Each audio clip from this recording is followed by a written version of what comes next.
Pelatih PSM Makassar, Bernardo Tavares membawa laptop di sesi konferensi pers usai laga melawan Bali United. PSM Makassar kalah 0-1 dari Bali United pada pekan 30 Liga 1 2024-2025 di Stadion B.J. Habibie, Parepare pada Jumat 25 April 2025 malam. Juru taktik asal Portugal tersebut membawa laptop untuk menunjukkan video dinilainya pemain Bali United harus diganjar kartu kuning kedua. Pertama momen saat gelandang Bali United, Brandon Wilson menginjak kaki penyerang sayap PSM Makassar, Victor Detan.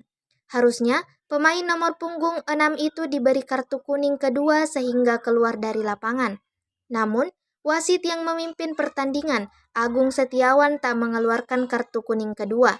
Kartu kuning pertama sebelumnya didapatkan Brandon Wilson usai melanggar letter foul di menit 42. Momen kedua, saat bek Bali United, Elias Dola mendorong penyerang PSM Makassar, Nermin Haljeta. Bek timnas Thailand ini perlu diberikan kartu kuning kedua atas tindakannya tersebut, sehingga harus diusir dari lapangan. Elias Dola kantongi kartu kuning pertama di menit 8 saat saling dorong dengan Akbar Tanjung. Menurut Bernardo Tavares, jalannya pertandingan bisa berubah jika wasit memberikan kartu kuning kedua kepada pemain Bali United. Namun, hal tersebut tak dilakukan. Hal paling lucu dan ia tak mengerti saat Akbar Tanjung diberikan kartu kuning oleh wasit di menit 8.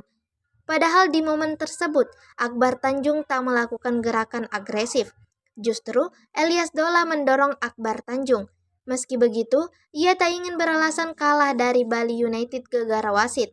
Hanya saja, wasit tidak bekerja dengan bagus di pertandingan ini. Di akhir pertandingan, wasit memberikan kartu kuning kepada kiper Bali United, Adilson Maringa, karena terlalu lama memegang bola. Padahal, kelakuan Adilson Maringa sudah dilakukan sejak awal. Belum lagi banyak momen pertandingan terhenti dan dibiarkan. Ia juga menyinggung kepemimpinan wasit di laga sebelumnya melawan Borneo FC. Menurutnya, ada 3 momen harusnya PSM Makassar mendapatkan penalti. Akan tetapi, sang pengadil lapangan hanya memberikan 1 penalti kepada Laskar Pinisi.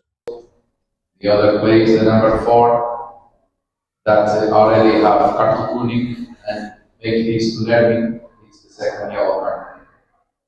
Its mistakes can have influence of the game because playing 11 against 9 it's more difficult for opponent team. But if the referee don't want to see or the VAR don't want to see, last match we have 3 penalties against Borneo just with 1, so we already accustomed with this behavior.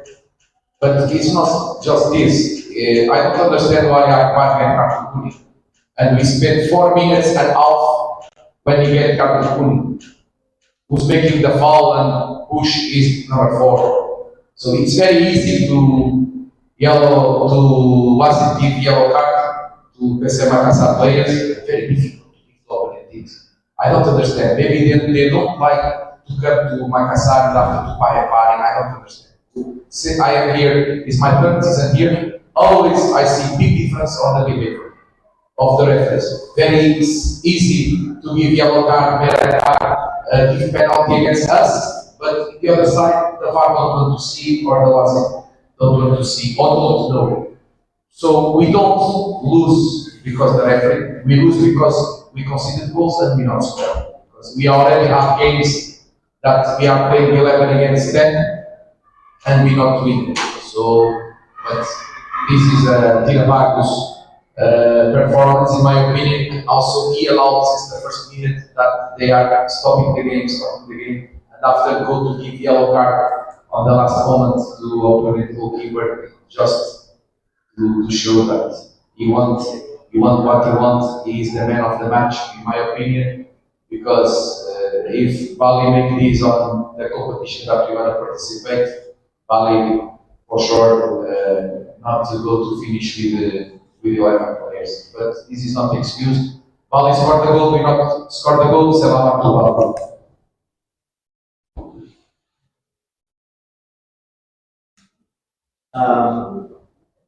Di momen tersebut salah satunya adalah nomor 6 dia sudah mempunyai kartu kuning sebelumnya, dan di klip tersebut kalian bisa melihat dengan jelas bahwa dia menginjak kaki pemain kita, Ricky. Harusnya itu diganjar kartu kuning kedua, namun wasit tidak melakukan hal tersebut. Nomor 4 melakukan dorongan pada Darwin. Sebelumnya dia juga sudah mendapatkan kartu kuning, seharusnya dia diganjar kartu kuning kedua, karena hal-hal ini berpengaruh di pertandingan. Namun wasit saya kira tidak mau melihat hal tersebut, VAR juga tidak mau melihat hal tersebut.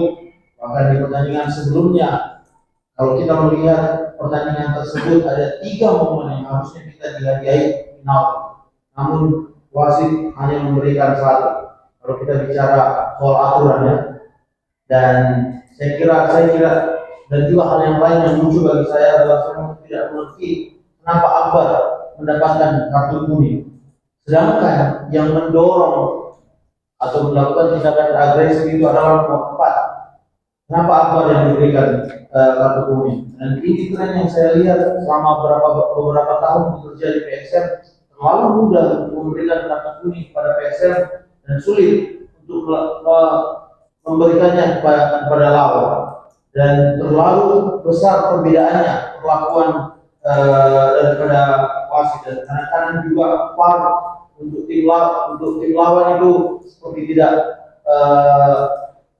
melakukan apa yang seharusnya. Ini saya katakan bukan untuk mengatakan bahwa kita kalah gara-gara wasit, tidak. Namun saya kira mereka tidak melakukan pekerjaan yang bagus di pertandingan kali ini. Kita kalah karena Bali mencetak peluang mereka dan kita tidak mencetak peluang kita. Dan namun saya tetap bahwa wasit tidak memberikan performa yang bagus, dan juga di akhir pertandingan dia memberikan kartu kuning kepada kiper dari Bali, seakan-akan dia adalah bintang dari permainan, padahal Marinda sudah melakukan, atau kiper mereka sudah melakukan hal ini sejak dari awal, dan banyak momen dari pertandingan itu yang terhenti, dan itu dia biarkan. Download Tribun X sekarang, menghadirkan lokal menjadi Indonesia.